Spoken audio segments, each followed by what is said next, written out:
In fact, I would say, Jenna, the most successful people I know are not happy. A lot of people who are very, very successful often have done it at the sacrifice of so many other things in their life, and they often have a compulsion towards the success.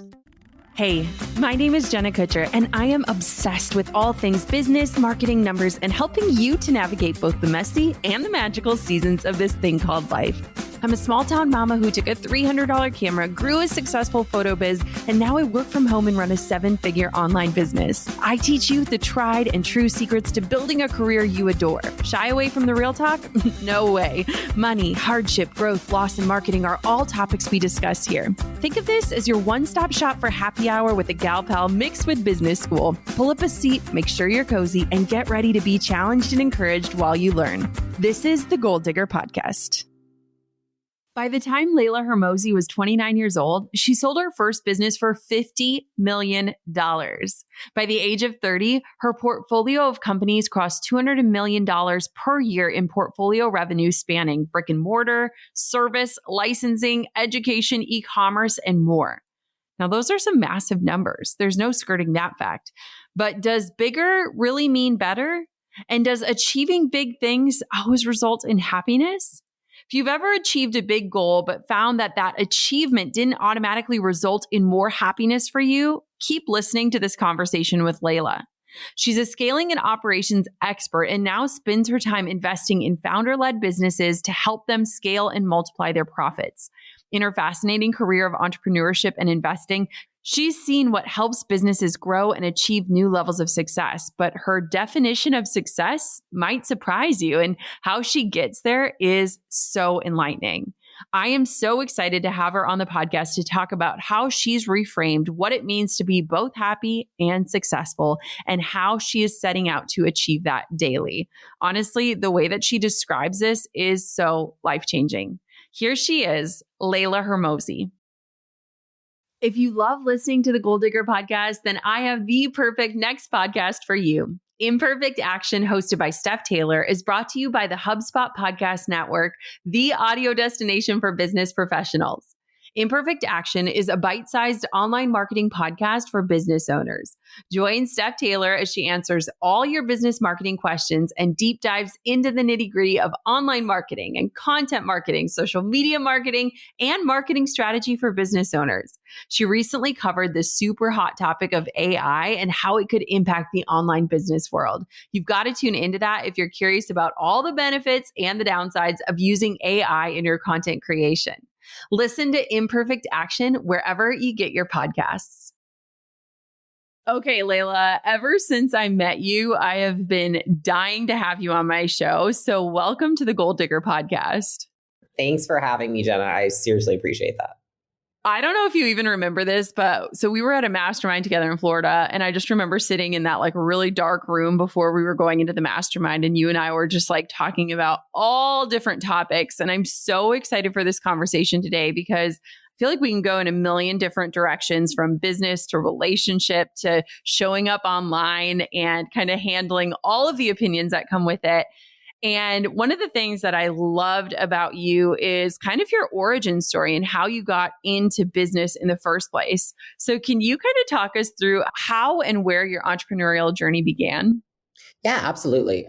For me, I always knew that I didn't want to have a job. I just knew that in order to get to that point, I probably would have jobs along the way.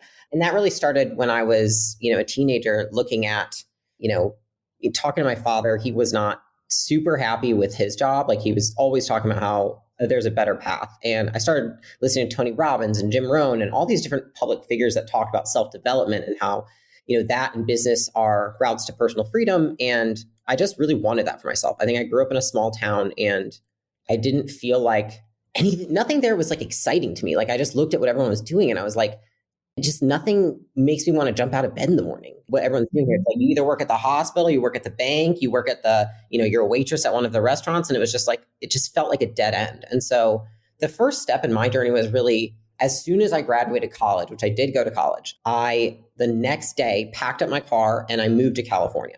And I did that not knowing anybody, not knowing what I was going to do. I think I had like between $5,000 and $7,000 in my bank account. And I moved into like some ghetto apartment in the middle of Costa Mesa that I had never seen before. I found on Craigslist. And when I got there, I told myself that I needed to get a job literally anywhere. I said, I'm going to walk to all the gyms within walking distance. I'm going to try and get a job at one of these gyms because my background was really exercise science and I had lost about 85 pounds myself. So it felt like something that made a lot of sense for me. And going there, I got a job at literally all the gyms. And so I was like, which one can I make money at the fastest? Because I just don't have enough money to sustain paying for this rent, even though it's like a crappy apartment. And so I worked at 24 Hour Fitness, and that's when I really learned sales, marketing, getting your own customers. And that was before, Facebook and Instagram and all these different ways that we can generate leads and sell via webinar. I mean, this was like, I go to Whole Foods and get clients and I sell them sitting face to face. And so it was honestly really tough and challenging because that's not something that was a skill set of mine at all. But I'm so glad that I did it. And I had my back against the wall because it was probably the most valuable learning experience of my life. It was incredibly uncomfortable, but I learned more there than I could have ever. And so from there, I kind of created a roster of clients, took those clients to a smaller gym, and I started doing like half of my clients online and half in person. And I was at a point where I was like, okay, am I going to open a gym or am I going to do this online thing? Because online fitness was emerging at that point. It wasn't super popular yet.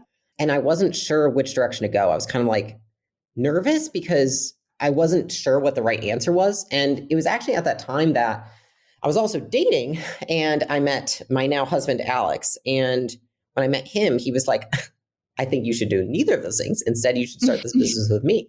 And I was like, what? And that was, I think the second pivotal choice was after, 3 weeks of knowing each other. I took the chance, I gave away all my clients, and we flew out to launch our first gym.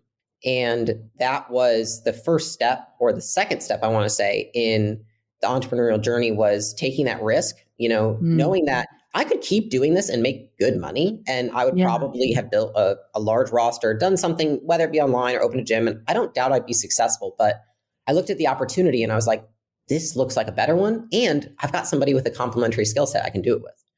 And so that's when we started our first company gym launch. And I'll tell you briefly, the first year and a half was just absolute, like the first word that comes to mind is like suffering, making no money. I think my health fell off the wagon. Like we're eating out of gas stations. We're flying. Basically what we would do is fly from gym to gym. We would do the sales and we would basically run their marketing and then do the sales at the gym. And so it was completely like there was no leverage involved at all. It was not like a smart business model. It was just like, how do we make money as fast as possible with this business and hopefully turn it into something? And that was really where things kicked off. And after about a year and a half, we were through lots of ups and downs, losing money. One of Alex's old partners stole all our money at one point. I hired all of my friends to quit their jobs, come join us. And then the next day, all the money was gone. I mean, there was just like unending stress. And on a whim, about a year and a half after we started it, we said, we can't do this anymore. This is not sustainable. This isn't going anywhere. It's just not freaking working. And we said, all right, we're going to pivot. And the idea was actually like, we were going to make me an online brand and I was going to be the face of a weight loss brand. And Alex was going to do all the back end marketing and all that stuff. And so we started pivoting to that. It started working. And then we had to call up all of the gym owners to tell them that we couldn't launch their gyms. And when we called them to say like, hey, we're not flying out to gyms anymore, it's just not working for us. Literally one by one, it was like, they were each like, what do I have to pay you for you to teach me how to do this myself? And we were like, okay, well, we're getting out of this anyways. Might as well sell the secret. So we were like, sure, whatever amount of money we could come up with. We were like, this much money, right? And we called up 8 gyms that day, and 8 gyms offered to buy whatever you want to call it, the education, the knowledge, the coaching, the training, the mentoring from us. And so at the end of that day, we kind of looked at each other and we were like, maybe we've been doing this wrong the whole time. Maybe we've just been being complete idiots, not looking at how do we really package our skill set? And we were packaging it in the least leveraged way possible. And so it was as soon as we realized that the same skills can be repackaged in a way that you can be 10 times more leveraged and make 10 times more money. That was when I would say the success of my entrepreneurial journey actually started. And then from there, grew that company, started a supplement company that sold through that distribution network and sold that company as well. And then started my most recent company about 13 months ago. Okay, so that is an incredible story. Tell me about your most recent company. Like, which version of Leila are we talking to? Because I feel like you've reinvented yourself so many times on this journey. I have, and I think that's because the one thing that I can always say has served me well is I don't really believe in, listen, if somebody does, that's fine if it serves you. What Yeah, yeah, has yeah. served me is I've never really believed in like, oh, this is my personality. I think that Yep. I can change my personality at every given time because I think that our personality is really just an accumulation of habits that we've done for a very long time that are very hard to break. And so that's helped me a lot. I think who I am today in this business is, I'm CEO, it's acquisition.com, and it's really a portfolio of minority investments that we take in smaller companies. They're typically low mid-market companies. And the reason that we do that is because it's a space where we know really well. We have taken 3 companies ourselves and then took 3 minority investments in the beginning to see how well it would work from, anywhere below 3 million, around the 3 million mark, to 10, 15, 20, 100 million. And so we know that that playbook works. We understand the steps to get there. And so this business is really taking minority investments in other businesses and helping them do what we did with our businesses. Wow. It's incredible. So let's reverse to a part of your story that I think a lot of listeners are going to be like, wait, what? Tell me about how you started a relationship at the same time that you guys are going all in on this business. What was that like? Because I have always said Drew and I could never work together on a business level. It just would not work for us. But Yeah. meeting you guys in real life and seeing your, not even just your chemistry, but the way that you complement one another. Talk to me about that. So I'll start off by saying I don't recommend it for everybody because I Yeah. think I think we got really lucky. I really do. I think that it, we had a lot of people tell us we got really lucky, and I don't think I Yeah. really appreciated it till later on. But I think how it felt in the beginning was nerve-wracking, honestly. Yeah. I think in the beginning, if I'm being really honest, we were so focused on the business. I think what has always served us well is that Alex and I have always understood what season we're in, and we've been on the same page about that. And so a lot of people in the beginning of starting a business would be like, well, we should be improving our relationship and having an amazing romantic relationship right now. And both of us were like, well, that's not our expectation. Our expectation is that this year's going to suck. Yeah. And we've got to get through it. And we both really know that like right now in our lives, we're willing to sacrifice a lot to become successful, to get kind of our feet in the ground and like get off the ground, more say. And it was like we were willing to do whatever it took, including not necessarily prioritizing the relationship. And so I think that if it were anybody else, I would have thought more so like, oh, I'm just don't have time for a relationship right now. I'm really focused on my career. But when both people feel that way, it's a lot easier. And now, is it like that anymore? No. But both Alex and I have always been very ambitious. And I think that that's why it's worked really well for us. Is I always felt like I didn't really date anybody that I felt like, I don't want to say could keep up, but like Yeah. had ambitions bigger than mine. And I specifically was like, if I want to be dating or married to somebody, like I want them to inspire me. I don't just look for somebody who's going to be my husband, and I don't really see myself playing a very traditional wife role, but I want somebody as a partner that I can build something really big with. And I think because we both had that mindset, that's why it's been able to work. I think the biggest, like if, you hear this all the time, it's like traditional advice, but like people are like, how does it work? And I'm like, we have very like candorous communication. There's nothing between Alex and I. And we learned that lesson very early on. We had a mentor who said, if you visually look at, there's 2 of you sitting on the couch, most married couples have a bookshelf of unspoken expectations, resentments, and other things that they're keeping from their spouse. And that's why they can never really build something amazing together, whether it be a marriage or a business. And I think for Alex and I, we've always made sure that there's nothing there. We speak our minds to each other. We learn to communicate in a way that's productive. And we're always constantly kind of holding each other accountable to that. And so I think that's why we've been able to do both marriage and business really well, is that it really just comes down to that, as communication. Like, can you productively communicate with your partner? And if you don't, can you own up to it?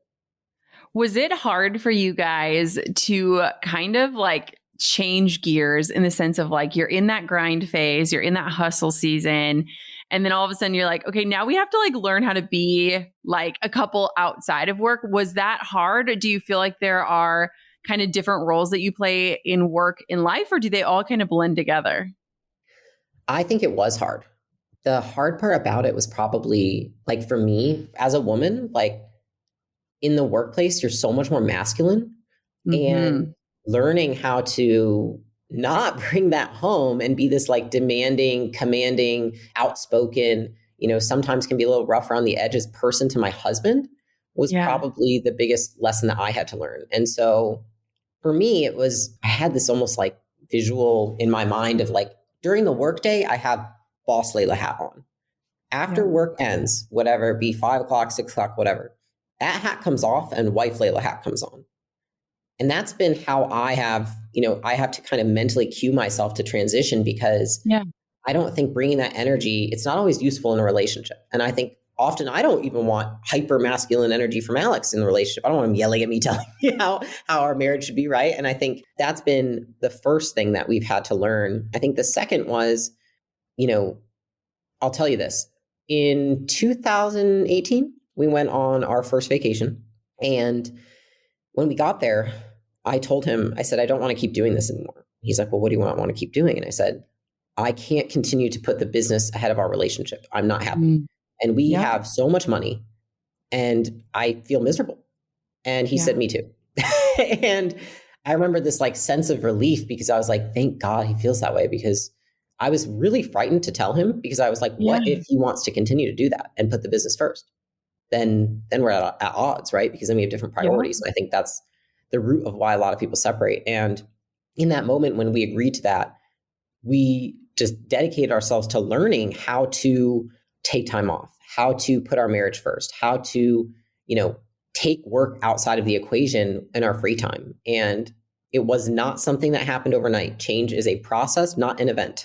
It does not happen all at once. It takes years. However, we are way better at it now. And if we each need something like, hey, I want to talk about work right now, or hey, I don't want to talk about work right now, the other person no longer gets like offended or takes anything to heart. I think it's much more productive conversation. And so those have been the two things that I think have been pivotal for us, is learning to take that hat off and what hat you should be wearing at that time. It's almost like, what audience am I speaking to? And then getting on the same page. There's nothing wrong with putting work before the relationship if you're both on the same page, in my opinion, as most people shouldn't and won't ever do that, but we did, and it worked. But we also knew that we both wanted to pivot at the same time. And I think some of that's luck and some of that's just, I'm not sure. Yeah. The Goal Digger podcast is supported by HubSpot. Entrepreneurs have a lot to deal with without tedious tasks like manually updating reports or chasing down teams to figure out if targets have slipped. With HubSpot CRM, get real-time data at your fingertips so your teams can stay in sync across the customer journey. Track your contacts and customers, send personalized emails in bulk, and get the context you need to create amazing experiences for your teams and for your customers at scale, all from one powerful platform. It's why more than 150,000 companies already use HubSpot CRM to run their businesses better.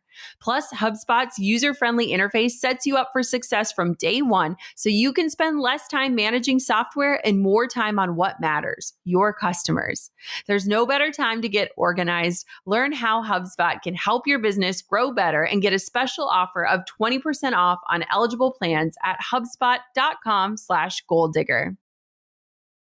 True or false? Pinterest is just a social media site. Well, you know what? It is absolutely false. Pinterest is also a search engine. And while you're busy pinning outfit inspiration, home decor, and the perfect margarita recipe, your people are trying to find you on the platform. And chances are they can't. And that is a massive bummer. But the good news is that we can change that. Let me give you my ultimate cheat sheet for Pinterest absolutely free. It is 7 pages to walk you through Pinterest and show you why your business needs to be using the platform, not just for social purposes, but also to drive traffic to the things that you're working so hard on. Hop onto Instagram and DM me the word ultimate, and I'll send you this absolutely free guide. Grab the ultimate cheat sheet to Pinterest that holds your hand and shows you the best way to capture your dream client's attention, the anatomy of creating the perfect pin, and how to get started leveraging this awesome traffic source. DM me the word ultimate and I'll deliver your free guide. Happy pinning. So you bring up a really amazing point that I think we should dive into. And I love too how you shared kind of your more traditional roots, especially with your parents' thoughts around work. I also grew up, my dad worked at a paper mill. My mom was a teacher. It was a very, you have a job, you keep a job, you stay there, you stay grateful. And you bring up a really amazing point. You hit this insane level of success, likely greater than you had ever even envisioned or dreamed. And yet you kind of found that you arrived and you were like, this doesn't feel like I thought it would feel. I think a lot of people do that in their lives and in their businesses, and maybe in a different way than you did. I know I've arrived at different points where I had set this pinpoint on my map of like, this is the vision, this is the goal. And I get there and I'm like, wait, this feels empty, or I'm burnt out, or I'm exhausted. How do you overcome that? And what does it look like in gaining that clarity? Because I think a lot of people listening to this episode can relate maybe in a different way in their own lives. I think for me, it was realizing that success makes you feel successful. Being happy, creates happiness. It's like happiness and success are two different things, and they're achieved in different ways. And I think when we got to the point where we were making so much money, and to the point where the money was almost a stress rather than something that I was celebrating, that was when I realized, one, no matter what is going on in your life, we will find things to be stressed about. And so it doesn't matter how much money you have, because the thing that once stressed you out, which was not having money, flips to now having money becomes a stressor. So it's, when they say more money, more problems, I don't think that's true. It's just like more money, different problems. Once the problem was not having money, now the problem is you have a lot of money and you don't know what to do with it. And then you have time and you don't have this. And so the problems just change. I think we always, a lot of studies have shown that humans just tend to have the same amount of problems. They just change. So realizing that and understanding that how you become happy and how you become successful are not related in any way. In fact, I would say, Jenna, the most successful people I know are not happy. A lot of people who are very, very successful often have done it at the sacrifice of so many other things in their life. And they often have a compulsion towards the success, whether it be a very, well-known athlete who's, the top of their career, or they're the best in basketball or NFL or whatever it may be.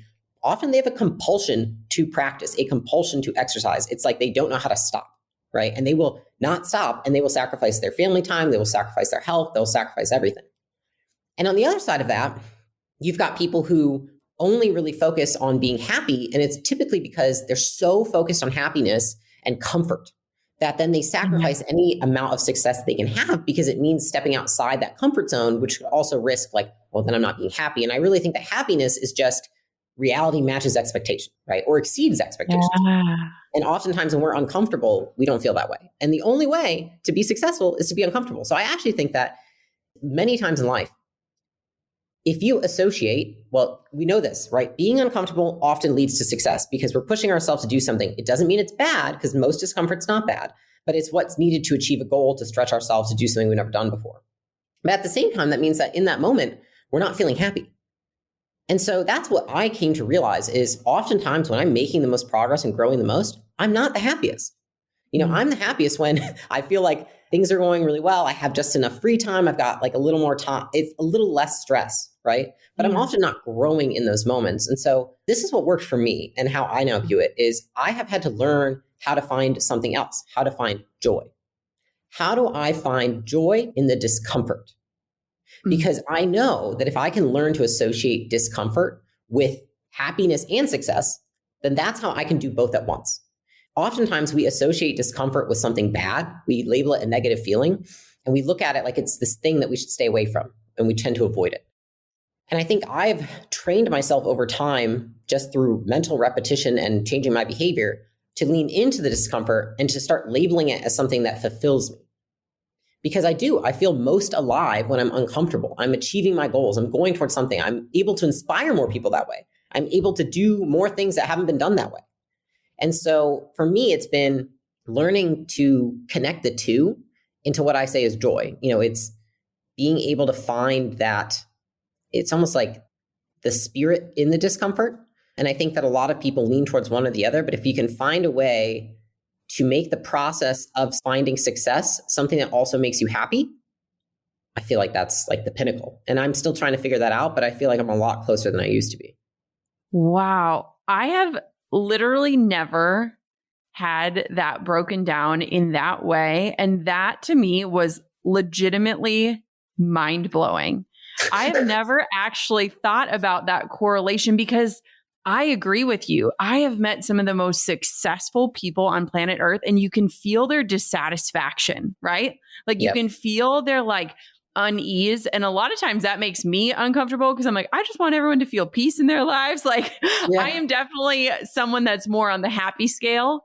And the way that you just described that, honestly, Leila, was so powerful. I hope that everyone rewinds and listens to that again, because I know that my listeners are achievers out there. Like they are people that want more out of their lives. But I also think that a lot of times achievement comes with that fear of like, what if I'm chasing the wrong thing? Because we've all had that disappointment feeling when we've gotten to a place and it doesn't feel like how we thought it would feel. Answer this question to me. I know I am being most successful when fill in the blank. When I feel uncomfortable, when I feel like I'm stretched, when I feel that I have to grow in order to achieve something, but I also feel fairly confident that if I stretch myself, I can do it. Now answer me the question. I know I am my happiest self when I am doing things that bring me further or closer to the person that I want to be. I love that. And often those things are uncomfortable. Yeah. Talk to me about inviting the discomfort into your life and ways that you do that. Yeah, I honestly, Jenna, I do it in a lot of ways. And I think it's because I look at, one of my friends wrote a book on this, and he basically talks about, it's called the comfort crisis. But in the book, he talks about there's comfort creep. There's also discomfort creep. Comfort creep is we continue to do things that are comfortable. It spreads to all areas of our life, right? And so it slowly creeps and it goes more and more and more until we're like almost protecting ourselves all the time. You know, it's like kind of the people who like, they don't want to go out and do anything. They don't want to see people. They don't want to take risks. They don't want to go on vacations, like nothing. It all stresses them out because they've let comfort creep up so high. On the other side, we have discomfort creep, which is if we can train ourselves to associate positivity with discomfort, then we are more likely to go in that direction. And so I try with most things to do what's uncomfortable. And usually what that means is when my brain says, that sounds terrifying, don't do it. The next thought that comes up is, if it sounds terrifying, it's probably something that will be useful for you, Leila. This is a great opportunity. What a good opportunity for you to grow here, for you to get better. And so honestly, that's like the internal dialogue I have is I'll just think I need to do something. Something's presented to me, maybe an opportunity, a speaking thing. It could be anything, right? And the immediate thought is like, hell no, like that sounds awful and terrifying. And then the next thought is, no, this is a fantastic opportunity. How can we get through this and make ourselves better? How can I get through this and make myself better? How can I get through this and then use the tools that I accumulate to teach other people to be better? And so I think for me, I believe that we can only help others to the extent that we know to help ourselves. And I am very motivated by other people. I have to work on putting myself first often, but something that really motivates me to put myself first in that way is that I know it will help other people. And the more I can help myself, the more that I can actualize my potential in a way that's not painful and I'm not suffering, then I can encourage other people to do the same. And I think what I get all the time is people see how much I work, they see how much I do, and they think, you must be suffering. This must be awful. I'm like, no, I wouldn't do it if it was. I've trained myself and I've learned how to enjoy the process because I truly love becoming the next best version of myself. I love that. And I actually want to touch base on this because when I watch your content and stuff, like one, I just love how unapologetic you are. I literally sometimes think I need to like clothe myself in my Leila identity to show up with some unpopular opinions that I might hold. But talk to me about that because I feel like we're in a really interesting place, specifically for female entrepreneurs, where there is kind of this new movement of like anti-hustle, right? I feel like a lot of us, and I struggle with this a lot because I was someone who hustled really hard at the beginning to get my business to grow, to hit six figures, to do all of those things. And I find myself in a really different stage of life right now where that is not the goal. But I also believe that there is a level of hustle required to get anything off the ground. And so do you have any unpopular opinions about that? Because when I watch your content, I can feel you're passionate about your work. And I know that like you don't work short days, right? Talk to me about that a little bit, because I think that there are people that are absolutely wired like you or in that stage of hustle in their business. And they're like, what does this look like? How is this sustainable? When will this end? Will it end? Do I want it to end? What would you say? Mm-hmm. I think there's two things I would say. The first is that I have no judgment to anybody who doesn't want to hustle. And I think that that's something that nobody will know unless they genuinely talk to me. I think I state what works for me, and that's sometimes hard for others to digest, but I genuinely don't care what somebody else does. I just hope that they're happy and that they like their life and that they, do everything they want to do. And I think that we have too much, back and forth about like hustle, not hustle, all that. Like, it's like, I don't care what anybody else does. I'm just trying to figure out what works for me, right? That's the first thing. The second is that I think for me, personally, I value purpose over everything. And I find purpose in challenge. I find purpose in the hard work. I find purpose in pushing myself. And I find meaning to my life in those ways. And that is something I know about myself. And it's just been how I've been wired. When things are really easy, my mind starts to go to very unproductive places. And, I start to look at things that aren't problems and make them into problems. I think that that's just how humans are. But for me, it's not about working myself to death. It's about challenging myself to be better. It's not about exhausting myself. It's about, am I utilizing my potential on a daily basis? And if I don't do that, yeah, I can have a good day, but I could have a better day if I utilize my potential. Yeah. And so for me, it's really stretching myself. And I just, Jenna, it's like, I want to meet the version of myself that's capable of all these things. And I just so desperately want to get to the end of my life and know I have met that person. And I'm sure by the time I get there, I'll think that, I'm still got a ways to go, but I want to know that I took it all the way. And I find a lot of meaning on a daily basis in trying to do that. And it's not easy, but it's what works for me. And so hard work, it's just a byproduct of that belief. It's not that I'm working hard because I'm have to and I'm exhausted. I'm sitting over here chugging. I don't even drink caffeine half days. I've got the most I'll do is a Diet Coke or Diet Mountain Dew right now. And it's because I genuinely like it and I genuinely find purpose in it. So for me, let me ask you this, right? Yeah. The days that you are, driving your kids around, taking care of one, then the other needs something. And this, it's like you're hustling all day, but there's so much purpose in it because they're your children. Yeah. And I think that the difference is like, we all have something like that in our lives that we are willing to hustle for in seasons. It's not always going to be all the time, every time, but that we would be happy to hustle for because it's worth it to us. And I think that could be kids to someone. It could be a spouse to somebody else. And it could be work to someone like me. And that's how I look at it is like, is it worth it? And for me, it is. And I think when it's not worth it is when we start to talk about burnout hustle culture. Because when there's no meaning behind the work you're doing, it is depressing. Mm-hmm. Mm-hmm. Oh, I love that. And I appreciate that take a ton. And, I also think it's super important that we like really analyze what is our purpose in this season? What is it in this year? What is the ultimate goal here? And it changes and evolves. And kind of like we were talking at the beginning, like you've had to kind of shift your identity through all of these different changes in your career, in your life, in your relationship. We are constantly evolving. And I love that. Like, I love that I could contradict myself from a year ago because I'm growing and I'm changing and I invite that. And I feel like you do that as well. Totally. I mean, I could change my mind in a year and I'd be fine to share it. So yeah. Okay. So I want to know this. Do you have any sort of process or ritual or anything that you do to set goals now? Because you've achieved some really, really, really big things.